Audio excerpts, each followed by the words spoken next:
A economia das ilegalidades se reestruturou com o desenvolvimento da sociedade capitalista. A ilegalidade dos bens foi separada da ilegalidade dos direitos. Presta atenção, a ilegalidade dos bens, né, roubar, saquear, enfim, subtrair o bem de uma outra pessoa, acaba sendo separada da ilegalidade dos direitos, né? De você violar uma pessoa, violar a honra, violar o corpo, matar essa pessoa, abusar sexualmente dessa pessoa. Você tem uma série de direitos que não podem ser violados, né? Inclusive a gente fala de direitos humanos, a gente fala de direito à moradia, a gente fala direito à alimentação, né? Direitos que às vezes falar sobre eles parece uma piada de tão violado que eles são. Então os direitos dos seres humanos, eles são amplamente violados. É um absurdo que os bens sejam violados. Então se você sente certo desconforto na nossa sociedade, sabendo que um carro vale muito mais do que uma vida, sabendo que, né, uma pessoa que furta, se ela for de uma camada mais pobre, ela vai ter uma penalidade muito grande, diferente de uma pessoa que desrespeite os direitos de, às vezes, centenas de pessoas, né? Uma grande empresa que provoca uma catástrofe ambiental e tira das pessoas o direito de moradia e uma série de coisas. Ainda o bem a ser preservado não é a vida dessas pessoas, não são os direitos dessas pessoas, mas são os bens dessa empresa. Então tudo isso é proveniente desse momento, então, né, de surgimento do capitalismo e de mudança de tecnologia de poder, onde a ilegalidade dos bens passa a ser separada da ilegalidade dos direitos. Então, pessoal, eu sou o professor Daniel Cidade.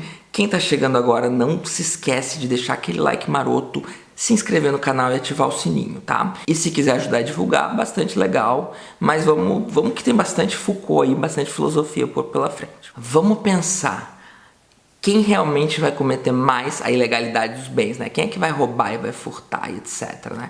São as classes mais pobres, tá? São as classes mais pobres que, enfim, se a gente for analisar as condições, né, tem dificuldade de se alimentar, tem dificuldade de suprir suas necessidades básicas, tá? O que a lei reserva às classes mais pobres? A lei reserva castigos, né? Sei lá, não tenho dados aqui agora comigo, mas as prisões estão repletas de pessoas pobres, tá? Preferencialmente negras, mas mais preferencialmente ainda pobres, tá? Então, isso já é proveniente, né? Por isso que foi necessário separar a ilegalidade dos bens da ilegalidade dos direitos, tá? As pessoas pobres tendem a cometer essa ilegalidade dos bens. Claro que em outro grau as pessoas ricas também, mas isso vai ser visto de outra maneira, a gente vai ver isso com mais calma depois, tá? E para essas ilegalidades a gente vai ter castigos. As pessoas mais ricas elas vão cometer outro tipo de criminalidade, que são a ilegalidade dos direitos. Então, sonegar imposto, estelionato, enfim, uma série de coisas, né? Essas ilegalidades elas são mais acessíveis à burguesia. Boa parte da riqueza da burguesia depende das ilegalidades dos direitos. Só que as ilegalidades dos direitos não vão ter muitos castigos, né? Elas vão ter jurisdições especiais. E não precisa entender só a burguesia, né? A gente pode entender os próprios políticos de hoje que tem fórum privilegiado, ou grandes empresários, qualquer pessoa bem rica que não tem fórum privilegiado, mas também você não vai ver essas pessoas na cadeia, tá? Então a ideia de que rico não vai preso e de que pobre vai preso por qualquer coisinha é de fato uma tecnologia que existe para... para atingir certo fim. Então a ideia de que a gente tem uma justiça que tem um objetivo de punir todo mundo igualmente, que a lei é igual para todo mundo e que na verdade é porque a gente ainda não acertou a tonalidade da lei, é um mito que Foucault está desmascarando em Vigiar e Punir.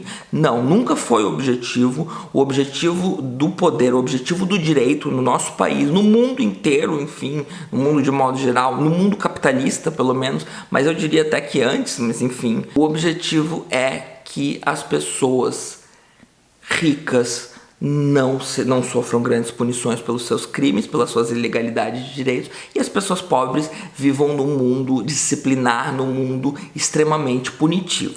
Foucault vai dizer que existe uma vigilância constante sobre as ilegalidades dos bens. Tá? Então os direitos são violados aí o tempo todo, não tem nada que a lei ou o direito realmente vai fazer por isso. Agora, os bens sim, né? Então, só por exemplo, né, pensão alimentícia, né? Então uma criança que teria de certa forma o direito de se alimentar, né? Não é prisão penal, é prisão civil. Um dos poucos casos de prisão civil é o pai que não paga, né? Ou a mãe, enfim, que não paga pensão alimentícia para o seu filho, né? O seu filho tem o direito de se alimentar, né? E muitas vezes comprovado que a pessoa tem dinheiro para pagar e não paga porque não quer. Ela vai para uma prisão civil, uma jurisdição especial. Ela não vai para cadeia, né? Agora, se ela furtar um sabonete no supermercado, né? Dependendo de quem for, né? Se for filho de rico, vai levar um puxão de orelha. Se for filho de pobre, preferencialmente negro, não vamos esquecer, é capaz de apanhar, é capaz de ir pra cadeia, é capaz de ser morto ali no supermercado e ninguém fazer absolutamente nada. Então, por que é muito importante a gente frisar que isso não é por acaso, isso não é porque os juízes ou os legisladores, né, ainda não acertaram. Não, esse é o objetivo do sistema. Essa é a economia do poder de punir do mundo, bem dizer, pelo menos do mundo ocidental. Não sei muito falar sobre o mundo oriental, mas enfim, também acho que tem muita coisa parecida, porque o capitalismo também está lá, mas enfim, Foucault não usa muito o termo capitalismo, mas ele está falando aí desse século XVIII, ele está falando desse momento, né? Foucault ele é um pouco sutil, Foucault ele é um pouco irônico em alguns momentos, tá? Ele não se lança numa empreitada direta contra o capitalismo, e ele tem inúmeras críticas contra o sistema, tá? Então, essas críticas, de certa forma, elas têm que ser pescadas em sua sutileza,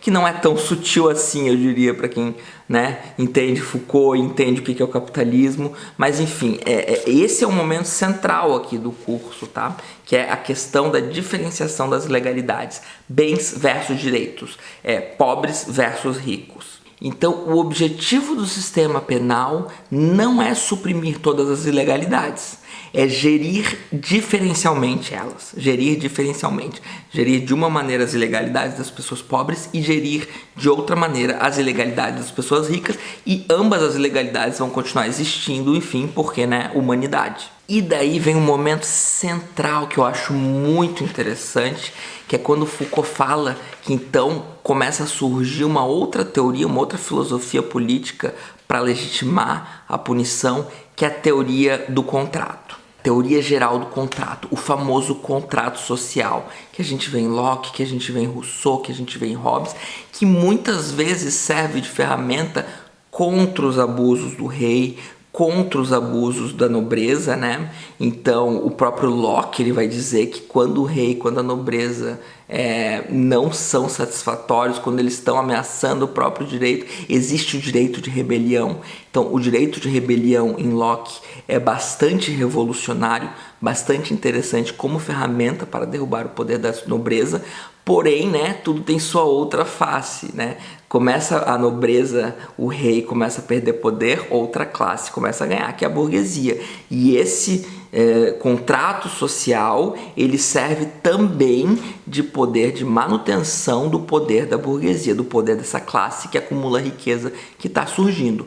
Porque se existe um contrato social, ainda que hipotético, quem que é o criminoso? O criminoso é um traidor do contrato social. O criminoso é aquele que rompeu o pacto, que rompeu o contrato. Ele vai ser visto como um infrator, como um traidor e até como um monstro. Então isso gera um formidável direito de punir, segundo Foucault, tá? Então quando a gente passa, né, quando a gente estuda filosofia política, a gente vê muito contrato social como um poder revolucionário, como um poder de derrubada de um poder opressor, e Foucault não está negando isso, mas ele está mostrando uma outra face que a gente não vê, né, quando a gente está vendo Locke, etc., que é que, na verdade, ele está, de certa forma, derrubando o poder, mas ele está criando um outro monstro, um outro leviatã, um outro poder que, de certa forma, gera toda essa penalidade, né, toda essa banalidade com que a polícia tira a vida das pessoas mais pobres, que então, né, que pecam contra o bem, pecam contra a acumulação da riqueza de uma classe, né? Então essas pessoas são vistas como monstros, como pessoas que romperam o pacto social, mas a gente não, claro, ninguém pensa, nossa, rompeu o pacto social, né? A gente pensa, bandido bom é bandido morto, a gente trata com descaso, e sempre as pessoas que, quando você fala, sempre que você vê bandido bom é bandido morto, você não vai ver a pessoa falando isso pro juiz corrupto, você não vai ver a pessoa falando isso nem pro político corrupto, a menos que seja um político corrupto de uma ideologia diferente da dela, do político corrupto da ideologia dela vira bandido de estimação, né? Então esse bandido bom é bandido morto, ele sempre atinge um grupo específico, né? Dificilmente você vai ver alguém falando isso pro motorista bêbado, você vai ouvir alguém falando, né? Você pode ouvir falando isso para as pessoas mais pobres usando droga na favela, mas dificilmente na rave. Então esse bandido bom é bandido morto, ele é uma frase bastante, como é que eu vou dizer, típica desse poder que está surgindo, que ele diferencia boa parte da população como melhores e piores, né? Melhores são os que têm o famoso capital. Então, momento crucial, Foucault vai dizer na página 89. O direito de punir se deslocou da vingança do soberano à defesa da sociedade. Tá? Então, no suplício lá era em nome do poder do soberano. Agora, o direito de punir, a punição se dá em defesa da sociedade. Né? Existe um contrato social, o infrator, o monstro, o bandido rompeu o contrato social. Para a sociedade se defender, ela precisa punir esse infrator. Tá? Foucault tem um curso que se chama Em Defesa da Sociedade. Então, se você pensa, será que existe alguma relação com o que eu estou falando aqui com o nome desse curso? Com toda certeza, esse curso também é um curso que vai trabalhar coisas muito parecidas em vários momentos com o que está aqui em Vigiar e Punir, tá? Vigiar e Punir é a obra, o curso então é ministrado oralmente, mas depois transcrito, tá? Na verdade o nome do curso é Il faut défendre la société, que significa, poderia ser traduzido como é preciso defender a sociedade, mas foi traduzido como Em Defesa da Sociedade, que eu acho mais bonito, mas enfim, não sei se seria melhor ter traduzido como é preciso defender a sociedade ou não, tá? Não sou muito de dar pitaco em tradução, mas a tradução literal seria essa, tá? De qualquer forma, a ideia é justamente falar sobre essa transição de um poder de punir que se dá em nome do soberano para um poder de punir que se dá em nome da defesa da sociedade. E é claro que a defesa da sociedade é a defesa de uma parcela dessa sociedade, embora em termos discursivos seja a sociedade inteira, né? Então existe a questão em termos discursivo, as relações de saber, os discursos, e existe a questão em termos de poder, né? As efetivas relações de poder. Então, em termos discursivos, defender a sociedade. Em termos de efetivas relações de poder, fazer com que uma classe seja punida em detrimento da acumulação de riqueza de outra. E é nesse contexto que surge a humanização das penas, né? Vamos humanizar as penas para que a gente possa punir mais as pessoas. Embora essa humanização das penas seja muito mais um ideal dos reformistas, né?